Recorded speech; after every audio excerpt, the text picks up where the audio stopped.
Action. Hello friends, आज आपका स्वागत है गोवाई मेडिकल एंड साइंस कोर्ट पे। आज मैं आपको एक दिमाग से संबंधित एक बीमारी बताने जा रहा हूँ जिसको हम माइग्रेन या हे माइग्रेन भी कह सकते हैं, जिसमें एक नॉर्मली आप ले सकते हैं सर के आधे हिस्से में दर्द होना, उसको हम हे माइग्रेन कह सकते हैं। सिर्फ आधे हिस्से में दर्द हो सकता है, या राइट हो सकता है, लेफ्ट हो सकता है। उसमें क्या कारण हो सकता है कि हमको ये दर्द हो रहा है?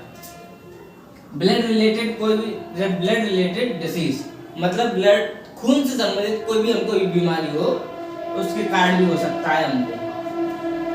हेरिडिटी मतलब आनुवांशिक। क्या मालूम ये परेशानी हमारी माँ को हो तो उससे हमारे बच्चे में भी पहुंच सकती है। और मेंटल स्ट्रेस मतलब कि वो दिमाग से हमको चिंता ले रहा हो, बहुत ही मायनों को भाई, कोई भी उसको अगर कोई दिक्कत हो गई हो, अगर ये मान के चलिए अगर वो कहीं पे फेल हो गया हो या कुछ भी हो गया हो, वो उसी बात को सोच रहा है, वो उसको टेंशन हो गई, वो उसको हम मेंटल स्ट्रेस कह सकते हैं। उसके कारण ही हमको दिक्कत हो सकती है। स्लीप पैटर्न में चेंज होना मतलब ऐसा हो सकता है कि कोई व्यक्ति रात को 10 बजे सोता है और सुबह 6 बजे जग जाता है। वो उसका उल्टा करे, रात को जगे और दिन में सोए, तो उससे भी हमारे माइंड पर दिक्कत आती है, जिसके कारण भी हमको दिक्कत हो जाती है। थकावट के कारण भी हमको दिक्कत आती है, और अधिक एक्सरसाइज के कारण भी हमको सर में दर्द कम महसूस होता है, क्योंकि जब हमारा ब्लड सर्कुलेशन ज्यादा बढ़ेगा तो हमारे माइंड पे भी प्रेशर आता है। एल्कोहल के कारण भी हमको दिक्कत हो सकती है। इंडिकेशन मतलब खाना न पचने के कारण भी हमको ये दिक्कत हो सकती है। सिम्टम्स क्या हो सकते हैं इसके आप समझ सकते हैं। 2 तरीके का होता है, एक स्टेबिंग, एक माइग्रेनस। स्टेबिंग में मतलब ऐसा होता है कि माइंड में आधे हिस्से में हमको वो चुभ रहा है, एक सुई की तरह हमको वो दर्द चुभ रहा है, वो लगातार नहीं चुभ रहा है। और दूसरा होता है माइग्रेनस थ्रॉबिंग पेन, इंग्लिश में बहुत तेज दर्द हो रहा है, उसमें चुभ नहीं रहा है, उसमें लगातार दर्द हो रहा है और बहुत ज्यादा हो रहा है कि हम उसको सहन नहीं कर पा रहे हैं। और उसमें क्या हो सकता है, नोजिया एंड वोमिटिंग, मतलब जी घबराएगा और उल्टी होंगी। फोनोफोबिया, एक ये डर होता है। फोनोफोबिया मतलब फोबिया माने डर, और फोनो माने तेज आवाज से डर लगना। फोटोफोबिया में फोटो से आप समझ सकते हैं प्रकाश। वो पेशेंट लाइट में जाएगा, जैसे वो रोशनी में जाएगा, धूप में जाएगा, तो उसको बहुत ज्यादा डर लगेगा। ये उसके साइनस सिम्टम्स हो सकते हैं। और ऑटोमेटिक में क्या हो सकता है, राइनोराई मतलब नाक बहना, बहुत ज्यादा नाक से पानी बहना। और नजर स्टिफनेस मतलब नाक बंद हो जाना, नाक भी बंद हो सकती है। और आईलेड पर एडेमा हो जाना, ये हमारी आँख की जो पलक है उस पर बहुत ज्यादा सूजन आ जाएगी, इसके कारण भी हम पता कर सकते हैं कि उसको एक दिक्कत है। और वर्टिगो मतलब चक्कर आना, सर उसका घूमेगा बहुत ज्यादा, हालांकि उसके सर में दर्द तो हो रहा है आधे हिस्से में, पर उसका सर भी बहुत ज्यादा घूमेगा। एनोरेक्सिया मतलब भूखने लगना, इसमें ये मैंने आपको पूरी कंप्लीट वीडियो बनाई है एनोरेक्सिया की, उसमें आप देख सकते हैं एनोरेक्सिया है क्या।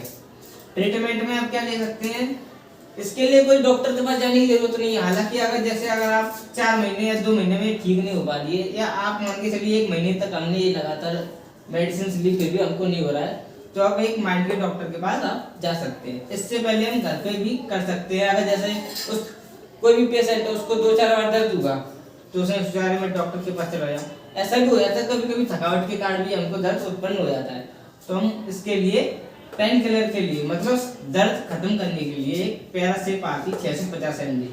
पैरासिप का मतलब पैरासीटामोल का एक शॉर्ट होता है, ये आप समझ सकते हैं।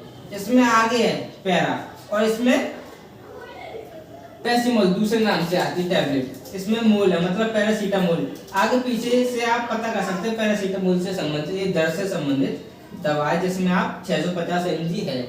इसके अलावा एक इम्पोर्टेंट दवा ये डिस्प्ले, हमारे सिर्फ और सिर्फ माइंड के काम की होती है। अगर किसी को दर्द हमारे हाथों में हो रहा है तो हम ये दवाई नहीं ले सकते, ये सिर्फ और सिर्फ हमारे दर्द में, माइंड के दर्द में यूज होती है। इसमें सॉल्ट होता है एस्पिरिन 300 mg, जब दर्द हो तभी ले हम। और इसके अलावा एक इंजेक्शन भी आता है डायनापार का, ये दर्द का डाइगोप्लेक का एक दर्द होता है, वो 75 mg में आता है। फर्दर इन्वेस्टिगेशन हेतु पेशेंट को हाई सेंटर रेफर करना चाहिए। ऐसा होता है कि कभी कभी ये परेशानी एकदम से उभर के आती है, लगातार नहीं, मतलब एकदम से उभर के आती है, धीमे धीमे बनती रहती है, तो उभर के आती है।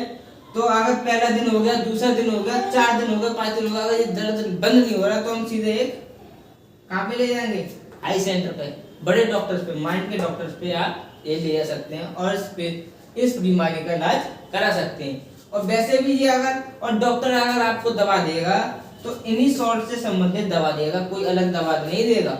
बस उस कंपनी उस दवाई का क्या हो जाएगा, कंपनी का नाम चेंज हो जाएगा, उस दवाई का नाम चेंज हो जाएगा, लेकिन सॉल्ट वही रहेगा, एमजी उसकी बढ़ जाएगी, थोड़ी उसकी जो डोज है वो बढ़ जाएगी, बस और कुछ नहीं होता है। डॉक्टर्स का क्या है, अगर आप मान के चलिए दर्द की दवा में आपका बहुत सारे सॉल्ट्स आते हैं, डाइक्लोफेनेक आता है आपका, ठीक है, ये भी एक सॉल्ट आता है। और आप मान के चलिए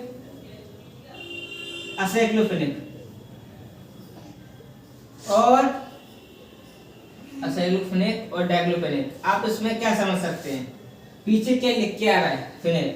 अब ये तो है नहीं है कि किसी डॉक्टर की में डाइक्लोफेनेक का सॉल्ट हो सकता है, किसी की में असाइक्लोफेनेक का।